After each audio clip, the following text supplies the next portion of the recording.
اس میں بدر دے موقع تے حضرت عباس حضور سید عالم صلی اللہ علیہ وسلم دے چچا نے، چونکہ 70 آدمی گرفتار ہوئے اور 70 ہی مارے گئے، جنہیں لوگ گرفتار ہوئے ہیں انہوں دے اندر حضرت عباس رضی اللہ تعالیٰ عنہ حضور دے چچا شامل ہیں۔ تو انہوں نے بازو بند دیتے گئے رسیاں دے نال۔ نبی پاک صلی اللہ علیہ وآلہ وسلم لیٹے ہیں لیکن آپ کروٹ بدل رہے ہیں، صحابہ دیکھ رہے ہیں کہ آپ بے چین ہیں، آپ کو نیند نہیں آ رہی۔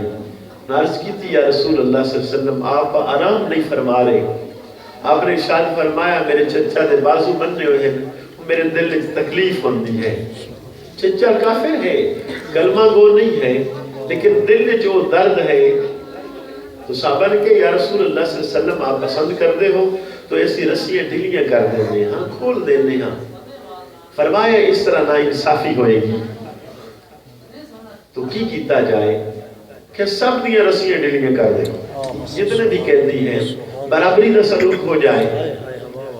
پھر نبی رحمت صلی اللہ علیہ وآلہ وسلم نے صبح حضرت عباس نے بلایا، جو مشورہ ہو چکیا کہ یا تو ایک بندہ ساڑھے 10 بچہ نو پڑھنا لکھنا سکھا دے انہوں چھٹی، یا فدیہ ادا کرے۔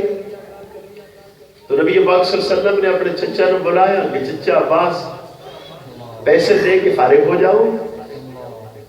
انہوں نے عرض کی تھی کہ بیٹا تو پتہ ہی ہے میرے پر پیسے تو ہے نہیں۔ تو نبی پاک صلی اللہ علیہ وسلم نے فرمایا کہ عباس چچا جدو گرو چلنے لگے ہیں تو میری چچی نو جڑے پیسے دیتے ہیں پہلی دیتی ہے وہ کتنے چلی گئی؟